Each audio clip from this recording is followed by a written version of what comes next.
Assalamualaikum warahmatullahi wabarakatuh. Sahabat motivator Banua dimanapun pian berada, sabarataan masih menyambung topik nang samalam.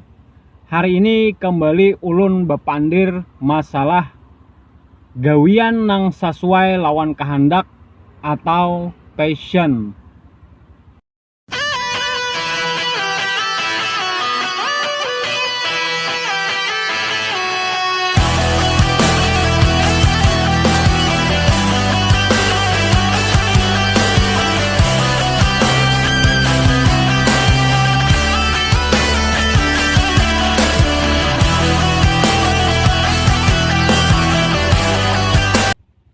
Sahabat Banua Sabarataan, di episode nang telah lewat, ulun sudah menyampaikan betapa pentingnya kita untuk menyeimbangkan 3 faktor dalam kehidupan kita ini, masalah gawian. Nang pertama itu keinginan, passion kita itu, semangat kita itu seperti apa. Nang kedua, kondisi nafkah keluarga kita tuh nah, atau gasan kita mencari penghasilan. Kemudian nang ketiga tuh realitas di lapangan tuh nang kayak apa. Jadi 3 macam nih, ibarat kayak roda nih harus berjalan beriringan. Amun kawa kita begawi jangan sampai mengorbankan passion kita, tapi jangan sampai juga gara-gara menurutkan passion kita kada penghasilan gesan keluarga kita, nafkahnya kada cukup. Satu tuh letakkan passion tapi nafkah kada cukup. Lawan realitas di lapangan kayak apa, kondisi di lapangan, apakah menerima dengan gawian yang kita lakukan atau kada ada peluang untuk pasar menerima apa nang kita kreasiakan. Dalam artian gawian kita itu kada direni orang.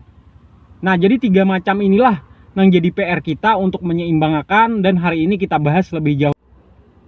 Dalam video yang sudah lewat, ulun menyampaikan itu ada beberapa contoh. Yang pertama tuh contoh ideal. Contoh ideal nih ulun ada di wadah kami itu ngarannya Said Jola. Jadi Said Jola ini keluarga bubuhan orang Madihin, orang-orang nang katuju belu lucu, dan inya memang mulai lagi halus, sudah terdidik, darahnya itu sudah mengalir di situ di bidang perlucuan.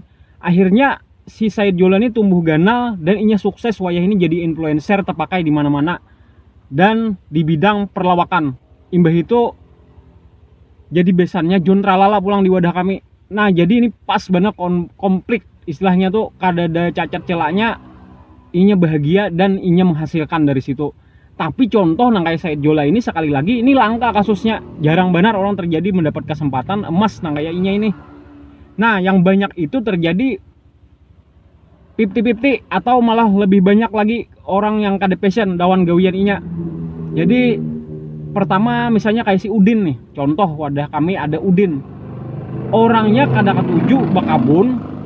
Menurut inya bakabun tuh lapah, membosankan, lawan harus standby terus dinya 1 kali 24 jam itu merawat hama, kumpai-kumpainya segala macamnya. Tapi si Udin ini tambus 20 juta nya sebulan, kadang-kadang tambus 30 juta.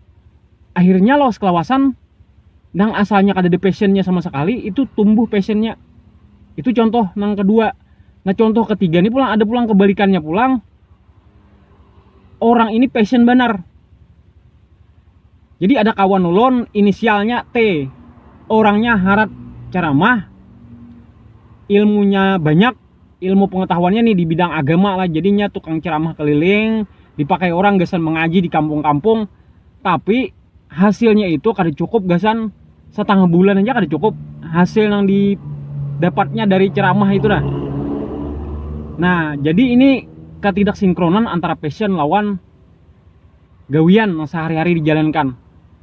Jadi 3 macam contoh ini gasan kita untuk kita mengevaluasi diri kita. Nah, jadi ulun lawas juga memikirkan hal ini nih. Lawas mengkaji artinya apa yang kita jalan ini udah paskah sesuai lawan keinginan kita bujur atau dipas-pasakan aja kah? Nah, kan banyak orang dipas-pasakan aja seolah-olah kayak bahagia tapi padahal kada bahagia. Banyak yang kayak itu.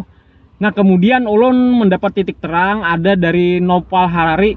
Jadi buku itu mengupas tentang 2 sistem kerja otak manusia nih. Jadi di dalam otak manusia ini konon itu sudah ditakdirkan oleh Allah bahwa ada otak bekerja, ngarannya ada otak berkarya. Nah, jadi otak bekerja dan berkarya ini itulah yang kita jalani dalam kehidupan kita sehari-hari. Kadang-kadang kita begawi, kadang-kadang kita bekarya.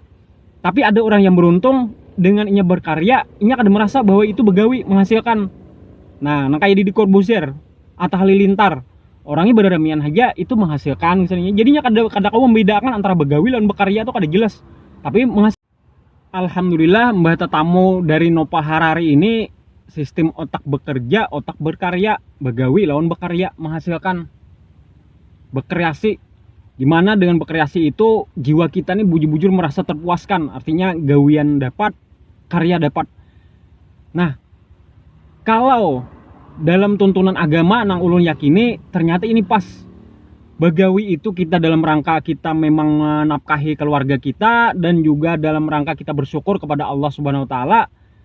Bekarya ini gasan menghasilkan untuk kepentingan umat manusia atau kepuasan batin kita seorang. Karena memang kepuasan batin ini kada kawa diukur lawan materi lah. Ini ada kita tercipta di dalam fitrah kita masing-masing ini hendak berkarya, memamerkan inovasi kita kepada umat manusia. Itu memang ada. Jadi alhamdulillah kalau kita berjalan ini bujur-bujur bisa memaintain dua macam ini, begawi dan berkarya. Itu insya Allah kita menjadi manusia nang bahagia lahir batin. Udah, bila kita kawa menyeimbangkan dua irisan ini, kita cari dulu dalam diri kita, apakah ini bagian dari begawi atau ini bagian dari berkarya. Jadi misal nih, ulun ketujuh mengajar, tapi di satu sisi ulun ini kada ketujuh gawian itu kalau diulah yang semacam SOP harus kayak ini, kayaknya apel ikam datang jam sekian. Ulun kada kawa itu ya, kurang bahagia hidupnya. Tapi bahagia ketika mengajar. Nah, di dalam situ kita cari irisan. Kita kada kawa kan mempertentangkan antara keduanya tuh, kita bakal karasan kada kawa secara radikal tuh kada kawa. Nah, jadi kita cari irisan, kita kebijaksanaan nih. Kita toleransi aja tadi, yang kada ketujuh apel, kada ketujuh tepat waktu, kada ketujuh diatur, itu dibijaksanai. Artinya alhamdulillah kepada Allah bahwa ulun dapat yang sesuai itu hobinya yaitu mengajar. Dipas-pasakan. Nah, jadi di sana income dapat, bagawinya dapat, dan berkaryanya pun dapat. Itu contoh. Jadi pian kayaknya bisa cari dua irisan ini dalam kehidupan pian supaya bahagia tuh pian dapatkan juga dalam pian proses begawi. Nah, mudah-mudahan dengan penjelasan ini pian tercerahkan, bisa aja passion pian lupakan dulu untuk sementara, sempahadangan pian mengumpulkan income untuk kemudian pian kena bisa kejar passion pian di waktu yang akan datang. Karena ada kata-kata bijak bahwa berbahagialah orang-orang nang kawa melihat dunia dari kacamata kekanakan. Kekanakan itu mereka bahagia lawan passionnya. Kada penting materi buat kekanakan, yang penting itu adalah passion. Mudah-mudahan ada manfaatnya, gasan ulun, gasan pian, gasan kita sabarataan.